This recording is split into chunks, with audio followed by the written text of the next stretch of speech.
Bayangkan, sebuah ruangan gelap di mana masa depan sebuah bangsa sedang dirancang dalam diam. Kita bukan sedang membicarakan film detektif, melainkan realitas politik Indonesia menuju tahun 2029. Banyak yang mengira pertarungan baru akan dimulai 4 tahun lagi, namun jejak-jejaknya sudah terlihat sejak hari ini. Siapa saja mereka yang sedang menyusun bidak catur di balik layar?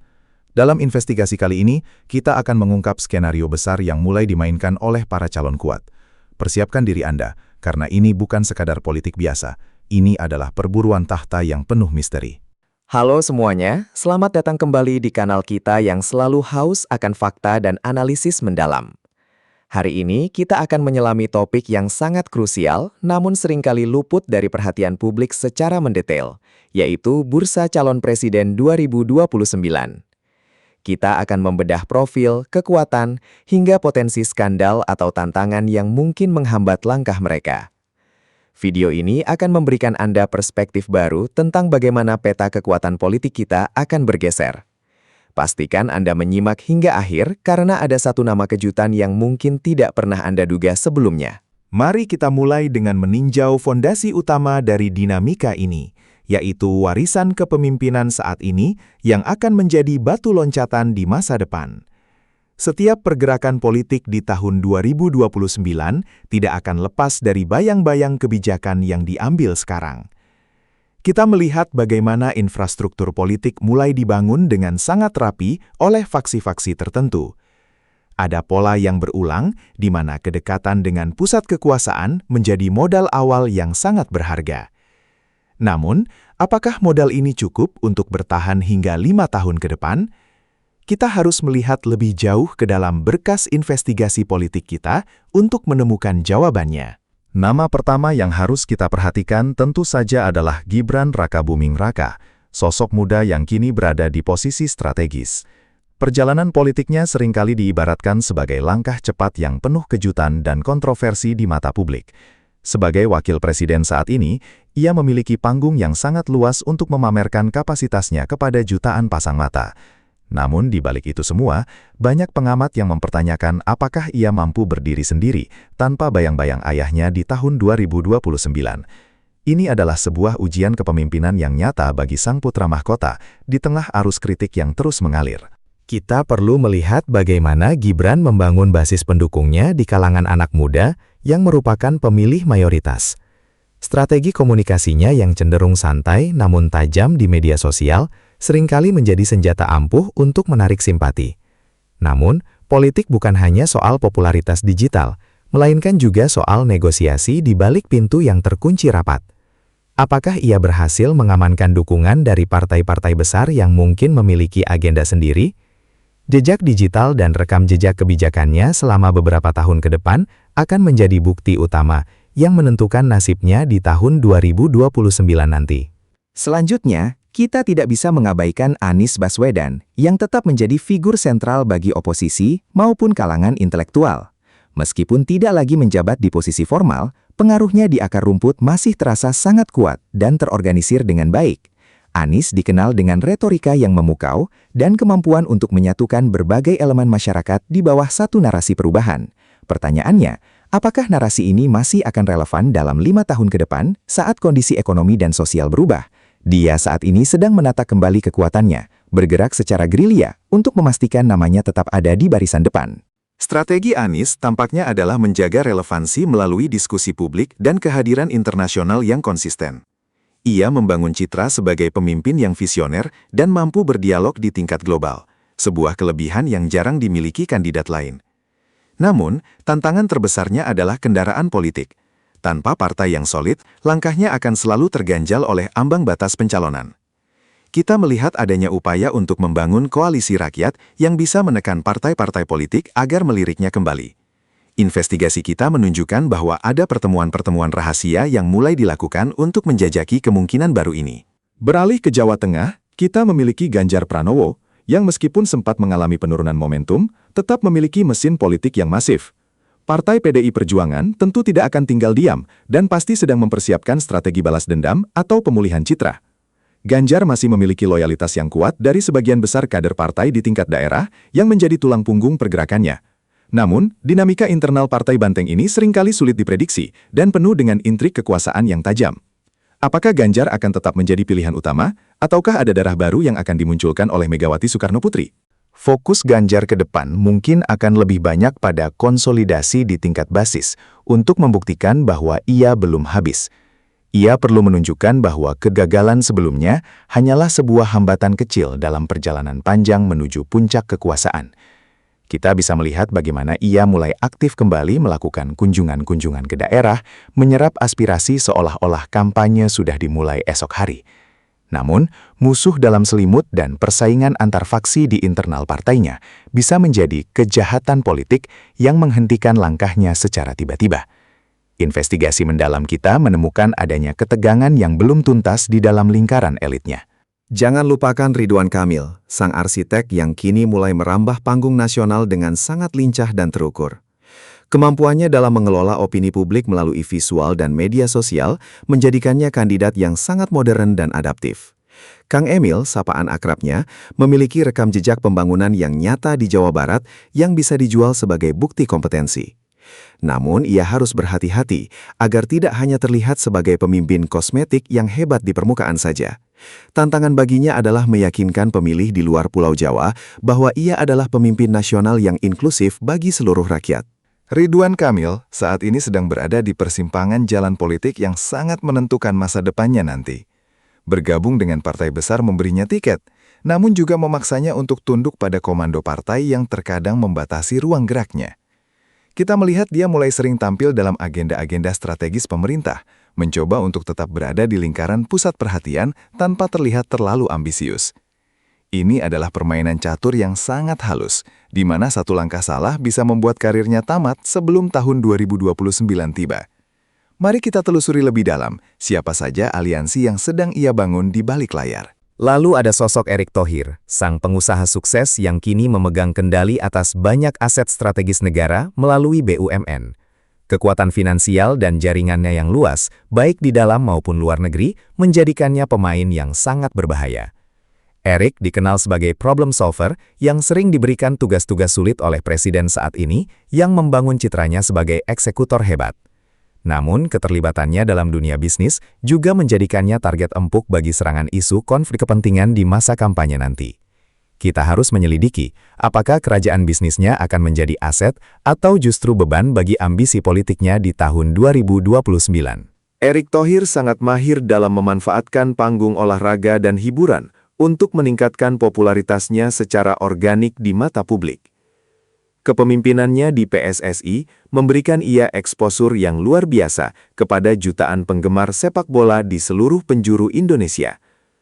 Namun, politik nasional jauh lebih kompleks daripada sekadar memenangkan pertandingan sepak bola di lapangan hijau.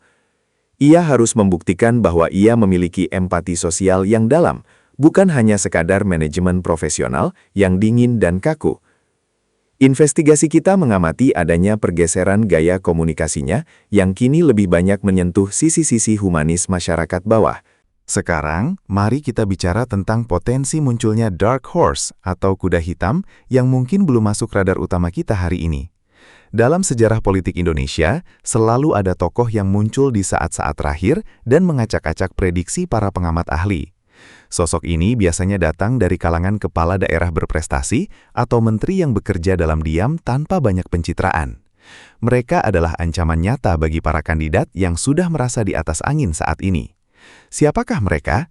Kita melihat beberapa nama dari Indonesia Timur dan Sumatera yang mulai menunjukkan performa luar biasa dalam mengelola daerahnya. Satu nama yang mulai dibicarakan secara bisik-bisik adalah sosok Jenderal TNI yang masih aktif atau baru saja purna tugas dengan reputasi bersih. Rakyat Indonesia masih memiliki kecenderungan untuk menyukai pemimpin dengan latar belakang militer yang tegas dan dianggap mampu menjaga stabilitas nasional. Kita melihat sejarah berulang, di mana kerinduan akan sosok strongman muncul ketika dinamika sosial dirasa terlalu gaduh dan tidak menentu. Investigasi kita melacak beberapa nama yang memiliki kedekatan khusus dengan Prabowo Subianto dan mungkin dipersiapkan sebagai penerus garis ideologinya. Ini adalah variabel yang bisa mengubah total peta persaingan kita. Dinamika partai politik juga akan menjadi faktor penentu yang tidak bisa kita abaikan dalam analisis investigatif kali ini. Partai-partai seperti Golkar, Gerindra, dan Nasdem sudah mulai melakukan kalkulasi matang untuk mengamankan posisi mereka di pemerintahan mendatang. Koalisi-koalisi baru akan terbentuk, seringkali berdasarkan kepentingan sesaat daripada kesamaan ideologi yang mendalam bagi rakyat. Kita akan melihat pernikahan politik yang aneh dan tidak terduga demi mencapai ambang batas yang disyaratkan oleh undang-undang. Siapa yang akan berkhianat dan siapa yang akan setia pada janji-janji awal mereka. Semua itu akan terungkap seiring waktu. Mari kita bedah lebih dalam mengenai peran media sosial dan algoritma dalam membentuk persepsi pemilih menuju tahun 2029 nanti. Kampanye hitam dan disinformasi kemungkinan besar akan menjadi senjata tajam yang digunakan untuk menjatuhkan lawan secara tidak terlihat. Kita melihat adanya pembentukan tim-tim siber yang sangat canggih untuk mengarahkan opini publik tanpa mereka sadari sama sekali. Ini adalah peran narasi di ruang digital, di mana kebenaran seringkali menjadi korban pertama dari ambisi kekuasaan yang buta.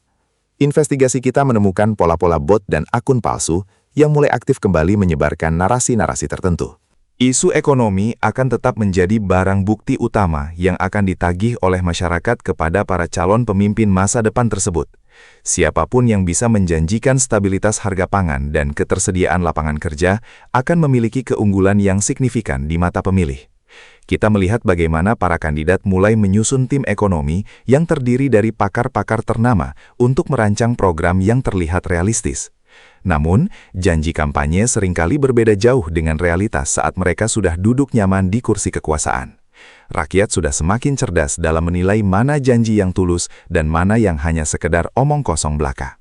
Selain itu, isu lingkungan dan perubahan iklim mulai masuk ke dalam radar politik nasional sebagai isu yang menarik bagi pemilih Gen Z. Para kandidat yang tidak memiliki agenda hijau yang jelas mungkin akan ditinggalkan oleh segmen pemilih muda yang sangat peduli pada masa depan bumi.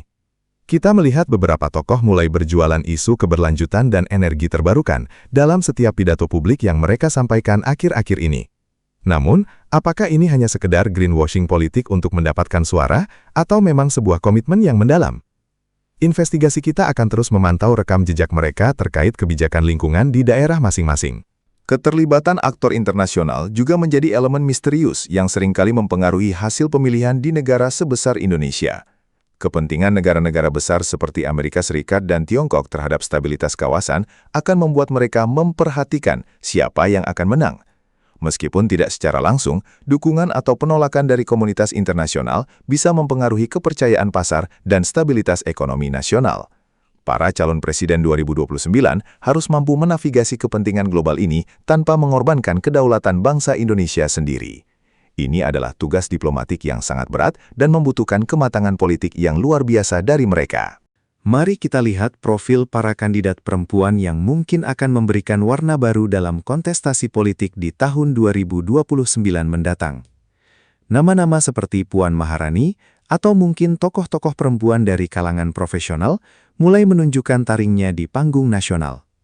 Kehadiran pemimpin perempuan dianggap bisa membawa perspektif yang lebih empatik dan inklusif dalam proses pengambilan keputusan yang sangat maskulin. Namun, hambatan budaya dan patriarki politik di beberapa wilayah masih menjadi tantangan nyata yang harus mereka hadapi dengan berani. Apakah Indonesia siap dipimpin oleh seorang presiden perempuan untuk kedua kalinya dalam sejarah? Kita juga perlu mewaspadai adanya skenario politik uang yang tetap menjadi hantu menakutkan dalam setiap proses demokrasi di tanah air. Meskipun pengawasan semakin ketat, cara-cara licik untuk membeli suara rakyat masih terus berevolusi dalam bentuk yang lebih samar dan sulit dideteksi. Investigasi kita menemukan bahwa ada aliran dana besar yang mulai dikumpulkan oleh kelompok-kelompok tertentu untuk membiayai kampanye jangka panjang ini. Siapa penyokong dana di balik para kandidat ini? Karena seringkali, siapa yang membayar dialah yang akan menentukan arah kebijakan negara setelah pemilihan selesai. Ini adalah ancaman serius bagi integritas demokrasi kita. Salah satu variabel yang paling tidak terduga adalah kondisi kesehatan para kandidat saat mendekati hari pemilihan yang sangat melelahkan itu. Politik adalah maraton yang sangat menguras energi fisik dan mental, di mana hanya mereka yang paling tangguh yang akan bertahan sampai garis finish. Kita pernah melihat kandidat kuat yang harus tumbang di tengah jalan karena masalah kesehatan yang tidak terduga sama sekali oleh publik. Oleh karena itu, gaya hidup dan manajemen stres para tokoh ini juga menjadi bagian dari pengamatan mendalam para pengamat politik. Rakyat menginginkan pemimpin yang segar dan siap bekerja keras 24 jam sehari untuk melayani kepentingan mereka. Penting bagi kita untuk melihat bagaimana para kandidat ini merespons isu-isu hukum dan pemberantasan korupsi yang menjadi musuh utama bangsa. Rekam jejak mereka terhadap kasus-kasus hukum di masa lalu akan terus diburu dan diungkap oleh lawan politik maupun aktivis independen. Seorang calon yang memiliki cacat hukum akan sangat mudah diserang dan kehilangan kredibilitasnya dalam sekejap di hadapan publik yang kritis. Investigasi kita sedang mengumpulkan data mengenai keterlibatan atau ketegasan para calon ini dalam menangani kasus korupsi di lingkup kekuasaan mereka. Kejujuran dan integritas akan menjadi mata uang yang paling berharga di tahun 2029 nanti. Seiring dengan semakin dekatnya waktu, intensitas serangan antar kubu akan semakin meningkat dan seringkali melewati batas-batas etika politik. Kita akan melihat pembunuhan karakter dan penggalian aib masa lalu sebagai strategi untuk menjatuhkan lawan yang dianggap terlalu kuat. Masyarakat harus cerdas dalam memfilter informasi agar tidak terjebak dalam pusaran kebencian yang sengaja diciptakan oleh tim sukses. Investigasi ini bertujuan untuk memberikan panduan agar kita bisa melihat melampaui drama permukaan dan fokus pada esensi kepemimpinan. Jangan biarkan emosi sesaat mengaburkan logika kita dalam memilih pemimpin yang benar-benar berkualitas bagi masa depan. Kekuatan milenial dan Gen Z akan menjadi kunci kemenangan yang mutlak karena jumlah mereka yang mendominasi daftar pemilih tetap di tahun 2029. Kandidat yang mampu berbicara dengan bahasa mereka dan mengerti kegelisahan mereka tentang masa depan akan mendapatkan dukungan masif. Isu-isu seperti kesehatan mental, akses perumahan terjangkau, dan kebebasan berekspresi menjadi topik hangat di kalangan pemilih muda ini. Kita melihat beberapa kandidat mulai mengubah gaya berpakaian dan cara berkomunikasi agar lebih relate dengan audiens muda. Namun, apakah ini hanya sekadar akting atau memang ada keberpihakan nyata pada aspirasi kaum muda kita? Mari kita lihat bagaimana peran tokoh agama dan organisasi kemasyarakatan dalam mengarahkan suara pemilih di akar rumput menuju pemilihan nanti. Di Indonesia, pengaruh spiritual dan kultural masih memegang peranan yang sangat penting dalam menentukan pilihan politik sebagian besar masyarakat. Para kandidat berlomba-lomba untuk mendapatkan restu dan dukungan dari para kiai, pendeta, dan tokoh masyarakat berpengaruh di berbagai daerah. Namun, penggunaan politik identitas harus diwaspadai agar tidak memecah belah persatuan bangsa yang sudah kita jaga selama ini. Investigasi kita mencatat adanya upaya-upaya halus untuk menarik dukungan dari basis-basis massa religius ini. Mendekati akhir investigasi kita bisa menyimpulkan bahwa panggung 2029 masih sangat cair dan penuh dengan kemungkinan yang mengejutkan. Tidak ada satupun kandidat yang bisa merasa aman sepenuhnya, karena variabel politik di Indonesia bisa berubah dalam hitungan detik. Koalisi yang hari ini terlihat sangat solid bisa saja hancur berantakan besok pagi, karena perbedaan kepentingan yang mendasar. Kita sebagai rakyat adalah juri yang sesungguhnya dalam pertarungan besar ini, yang akan memberikan vonis melalui surat suara. Oleh karena itu, teruslah mengasah daya kritis Anda terhadap setiap informasi politik yang masuk ke layar ponsel Anda.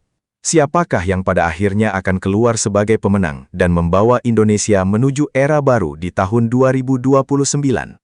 Apakah ia sosok yang kita kenal hari ini? Ataukah seseorang yang benar-benar baru yang muncul dari kegelapan politik saat ini? Investigasi ini hanyalah awal dari perjalanan panjang kita untuk mengawal proses demokrasi yang jujur dan adil di negeri tercinta ini.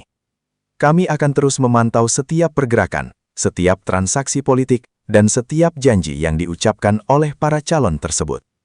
Pastikan Anda tetap bersama kami untuk mendapatkan update terbaru dan analisis yang tajam mengenai dinamika kekuasaan di Indonesia. Terima kasih banyak telah menonton investigasi mendalam ini sampai selesai. Kami sangat menghargai waktu Anda dan berharap informasi ini memberikan wawasan baru tentang masa depan politik kita. Jangan lupa klik tombol like jika Anda menyukai konten seperti ini, dan bagikan pendapat Anda di kolom komentar tentang siapa jagoan Anda untuk 2029. Tekan juga tombol subscribe dan nyalakan lonceng notifikasinya agar Anda tidak ketinggalan update seru dan investigasi tajam lainnya dari kanal kami. Sampai jumpa di video berikutnya, dan ingat, tetaplah menjadi pemilih yang cerdas demi kemajuan Indonesia.